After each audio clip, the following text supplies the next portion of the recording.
Hi you guys, it's Jolene again with the Home Stitchery Decor YouTube channel. In today's video, we are going to make reversible Christmas placemats with this gorgeous Robert Kaufman fabric.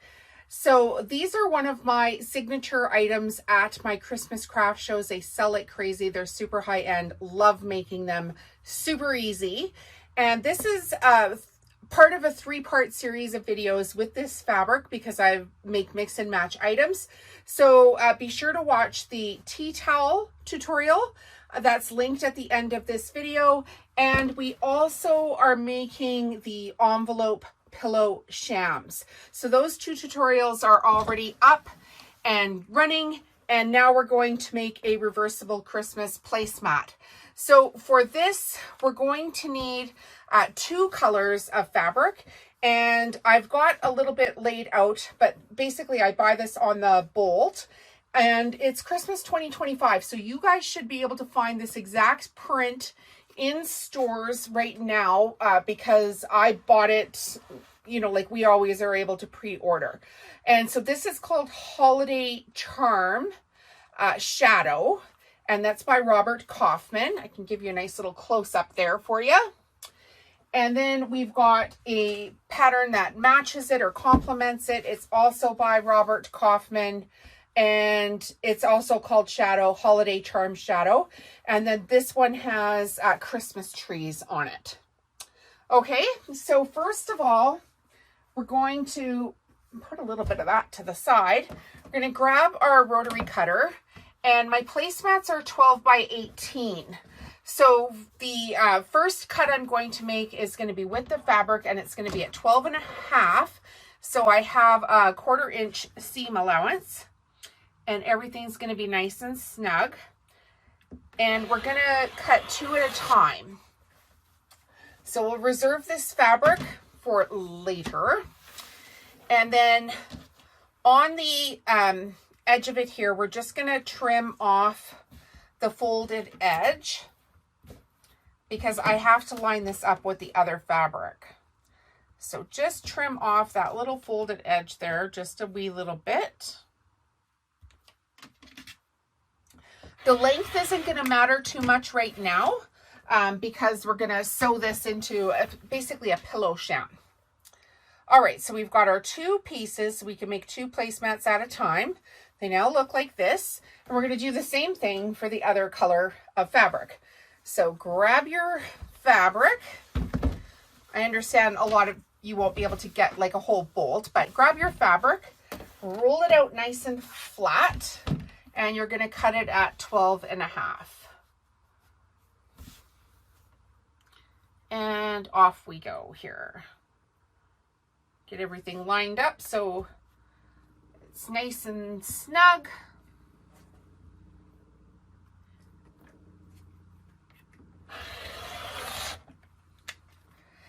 Now we're going to put this fabric to the side, and we're going to get basically a double-sided fusible, webbing stuff. Webbing stuff? Is that the technical term for it? Oh, actually, we have to cut off this little seam here first. This little fold. Then we can get the stuff we're going to use on the inside. All right, so put that aside.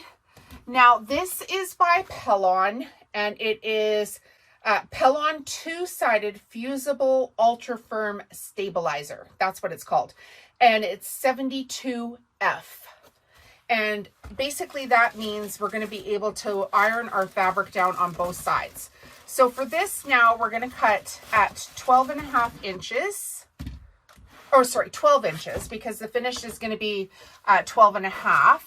And this is going to be on the inside. So we don't need a seam allowance for this. So we're going to cut it at 12. And then we're going to have a little extra that we're going to need to trim off on the edge here because we need this to be 12 by 18.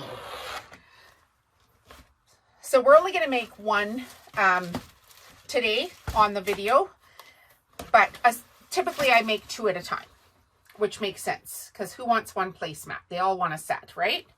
And so 12 by 18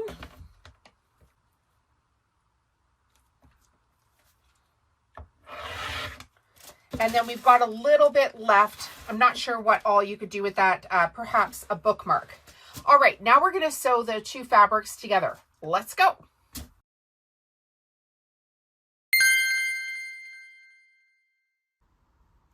Okay, so I've just grabbed one of each color of my fabric, and with right sides together, I'm going to line up the selvage edge. And I'm not going to pin this or anything. It should be fairly simple, but you can go ahead and pin it if you feel like you need to have that step. I'm using my Pfaff Quilt Ambition 635 machine. All of my machines and equipment will be listed in the video description if you guys need some products. I'm an affiliate for stuff. I earn commissions. There's my disclaimer. On with the show.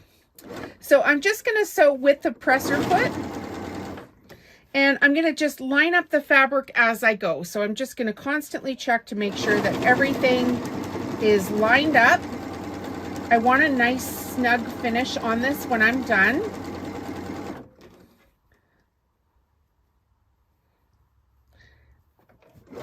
And I'm going to sew 3 edges. And if one fabric just happens to be longer than the other, don't worry when you get to this other end. Just you can always trim off anything that's extra because we know we've already got it longer than it needed to be. All right, now that we've got this stage done, we're going to turn our fabric inside out. We're going to get a little, I like to use a chopstick. I like the little ends of a chopstick. Very fine little pointer tool. Whatever sewing tool you want to push those corners out. Next steps. Okay, the next step is to insert this into this, which can be a little bit aggravating, I'm not going to lie, but it shouldn't be the end of the world. So you're going to grab and squish and grab and squish and grab and squish until we get everything done here.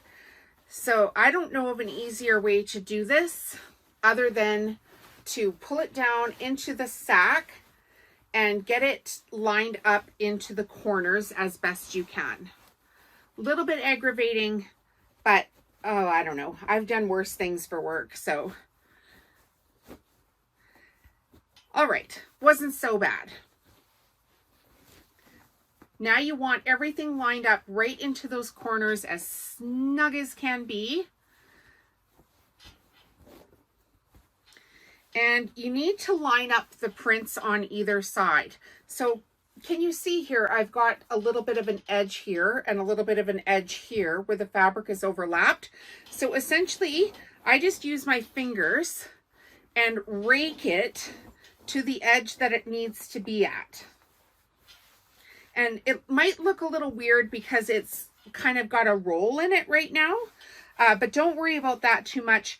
Just basically make sure it's lined up on the edges.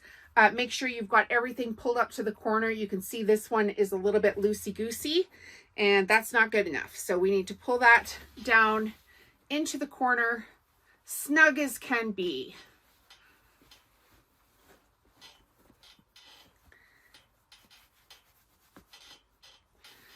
The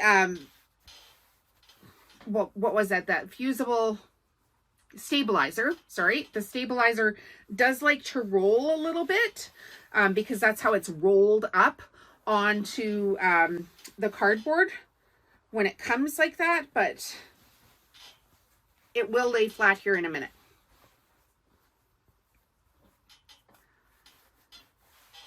So a little fussy.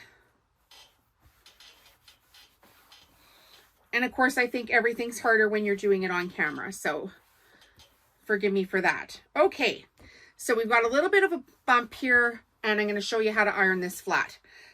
Everything's crisp around the edge. I don't have one pattern showing on other side of the fabric, so double check everything. And now we've got, that was hot, I just touched the edge of it. I've got my Singer, which one is this now? Steamcraft Plus. I just got this thing. today because my other one died last night while I was working. What a shame. Okay, so get your iron super hot, and you want to work from the closed end up to the open end. And we're basically going to like glue this fabric onto the stabilizer is how it works. And everything's going to lay flat here in a minute, and you'll be in shock and awe. And ooh, isn't that pretty? So if you've got a little edge that needs to be ironed out, get that done.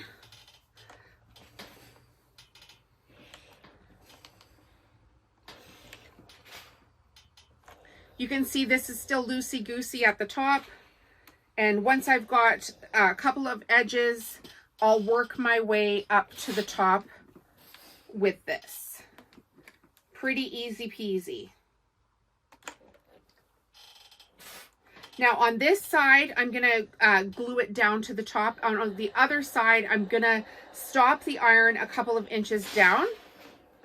And that way I'll be able to fold the fabric into the inside. So I've got quite a bit of an overhang here, so I don't really need all of that.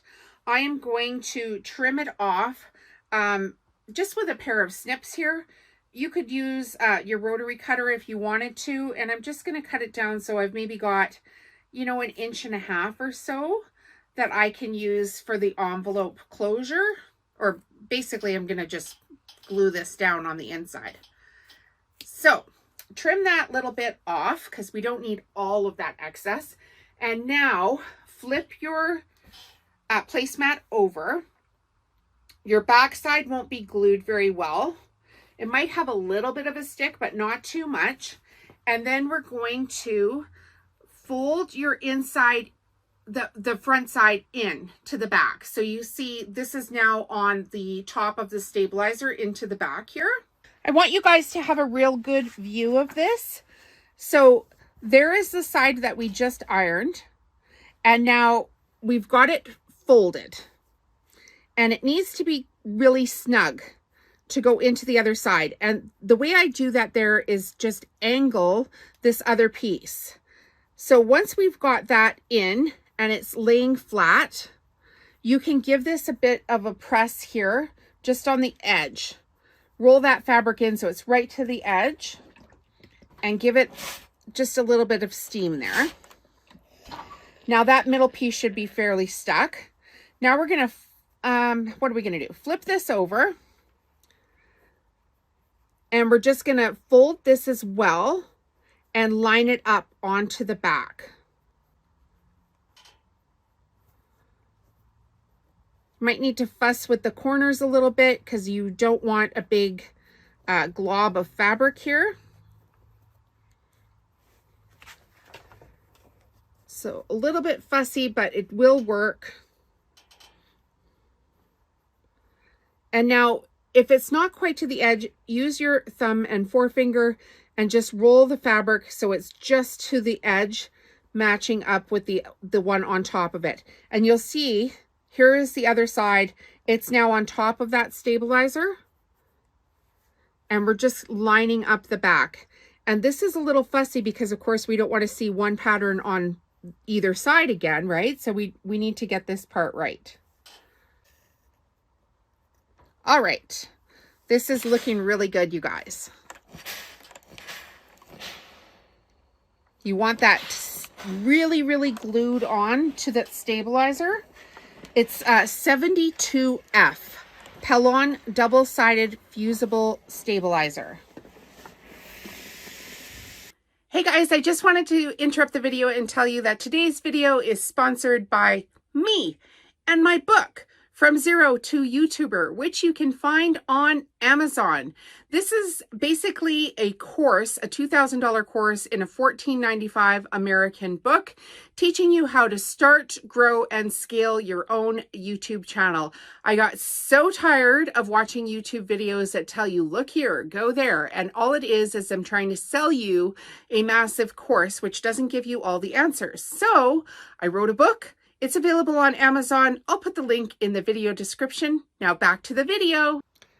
Okay, I've changed my thread to silver because I do want an accent color, and I'm going to sew a double flange on it. So I'm just going with the presser foot. I'm going to start before the corner, and I'm going to sew a straight stitch. So I'm just going to reverse a couple of stitches. I'm going to slow down my machine so I can have it come up to the corner super slow. And then before it reaches the corner, I'm going to check and make sure I am with the presser foot away. And you can see I'm a little bit wide here, so I need one more stitch. Of course, I've got the sewing machine with the needle down position turned on. And you could use a decorative stitch on this machine for this project as well. I just use a double flange. It's kind of how I design my products, and they're all the same design, just in different colors of fabrics. You'll need to go slow with this because that stabilizer does tend to get a little bit grippy. So just let your machine do the work. And this machine is by Pfaff. It's got 198 decorative stitches on it. We can turn up the speed a little bit here on the side. I don't know if you can see this button here, but it's over here on the side. Turn it up all the way when you're not on the corner. Although I do recommend with this stabilizer, you don't have to go, you know, at warp speed here. Just let it take its time. And then I always slow down as I come up to the corner because I don't want to miss my corner. I want it just the width of the presser foot, and then I'm going to make the turn.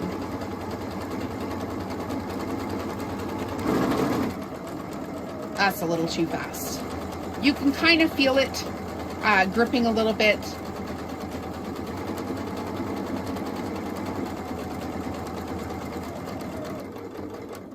You want a quality product, so just take your time because it takes more time to rip something out than it does to do it right the first time. I need one more stitch here.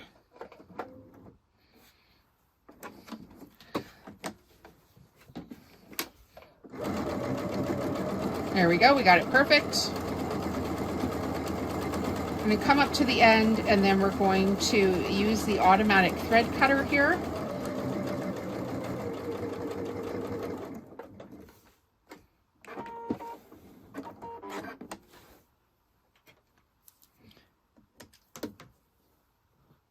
If you like this sewing machine or the iron that I was using, I have a link in the video description for you guys.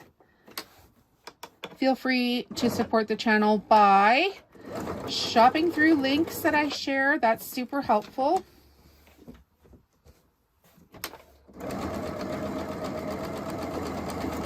Okay, so we're just doing a double flange on here, which means I've lined up my next stitch along with the first stitch. So now my presser foot is lined up with the first stitch. These are super easy. I sell them in sets of 2. I wrap them up with some pretty ribbon. I have a custom made tag for them that I designed on Vistaprint.